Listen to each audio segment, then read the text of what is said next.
علماء پر ایسا دور آئے گا آخر زمانے میں کہ سونے اور چاندی کے مقابلے میں موت کو ترجیح دیں گے، موت کو پسند کریں گے۔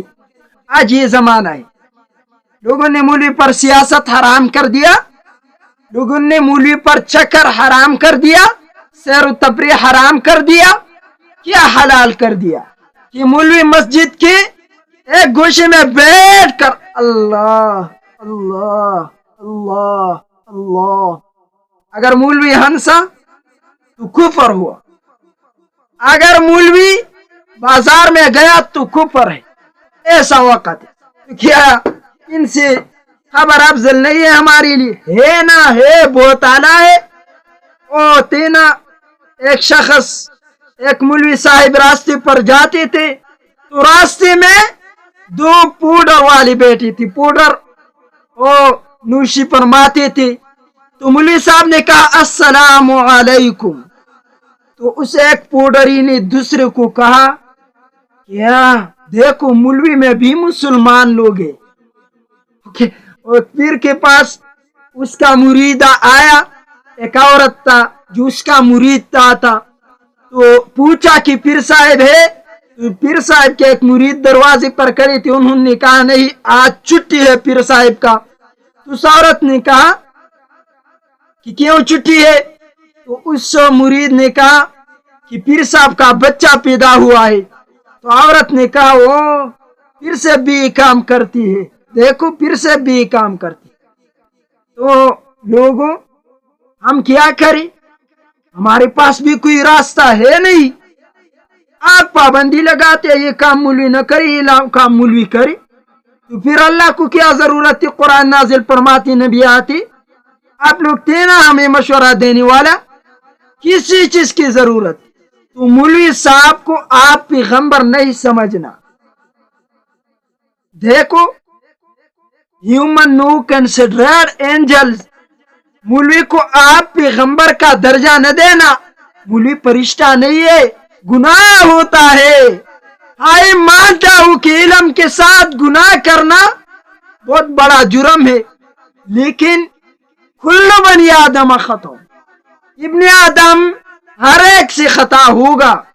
جب خطا میرے اللہ نے فرمایا ہے تو آپ کون ہے کہ مولوی صاحب کو اتنا مجبور کر کے کہ مولوی صاحب نے مسجد میں داخل ہوا اور بایاں پاؤں پہلے نہیں داخل کیا، دایا پاؤں داخل کیا؟ یہ کیا بات ہے بھائی؟ آپ کرو جو کرنا ہے، جب مولوی سے ایک خطا ہو جاتا ہے تو پھر وہ کافر ہو جاتا ہے۔ اس معاشرے میں زندگی گزارنا نبی نے فرمایا۔ آخر زمانے میں علماء کرام سونی چاندی کے مقابلے میں موت کو پسند کریں گے، یہ نبی علیہ السلام نے فرمایا۔ اور یہ جو ہم امر بالمعروف کرتے ہیں، رسول اللہ نے یہ بھی فرمایا کہ آخر زمانے میں ایسا وقت آئے گا، رسول نے فرمایا جب یہ وقت آئے گی کہ عام لوگ گناہ میں مبتلا ہو جائیں گے اور آپ کی بات جب ان پر عمل نہیں کریں گے، آپ کو معلوم ہے کہ یہ میرا بات نہیں مانیں گے، ودع امر المؤمنین، آپ چھوڑ دیں۔ جب آپ کو معلوم ہے کہ لوگ ہدایت کے راستے پہ نہ آئیں گے پھر ان کو چھوڑ دو، اپنے آپ کو بھی ذلیل مت کرنا اور ان کو ہدایت نہ ہوگا۔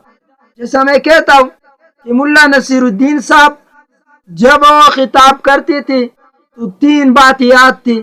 ایک بات یہ یاد تھی کہ وہ کہتے تھے اما بعد کے بعد کے لوگوں آپ تو مسائل جانتے ہیں، ماشاءاللہ آپ لوگ تو بہت دین کو جانتے ہیں۔ تو لوگ کہتے ہاں ہم جانتے، تو کہا کہ آپ جانتے ہیں تو مجھے سمجھانے کی ضرورت نہیں ہے۔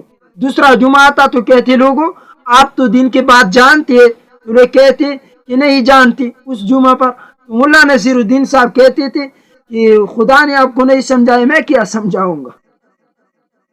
تو ایسا مولوی صاحبان بھی یاد رکھی کہ کسی کو خدا نے نہیں سمجھایا اور خدا نے من یضلل اللہ فلا ہادی لہ، آپ نے اپنا کوشش کیا لیکن کسی پر اب یہ جو تبلیغ حضرات ہے کسی کے گھر جاتے کہتے ہیں نماز کے لیے آؤ، ٹھیک ہے، لیکن میں اس بات کا بھی خلاف، کیوں؟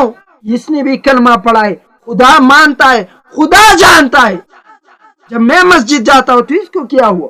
اس کو ڈنڈے سے مار کر پولیس کے حوالے کر کے، جیسا امام اعظم کہتا ہے کہ مار مار کر مسجد میں داخل کر، مار مار کر، جو نماز نہیں پڑھتی اس وقت مارو، جس وقت اس نے نماز شروع کیا، جب یہ نماز شروع کر۔ تو میں کہتا ہوں امام اعظم کی بات مانو۔ یہ کیا کہ بھائی میں آیا ہوں، اب تو بہت بڑا ہے، مسجد میں آؤ، یہ حکمت کفار کے ساتھ چلا، یہ حکمت ہے۔ یہ اگر مسلمان ہے تو خود مسجد جائیں گے، نہ جائیں گے تو ڈنڈے سے مار کر مسجد میں داخل کرو۔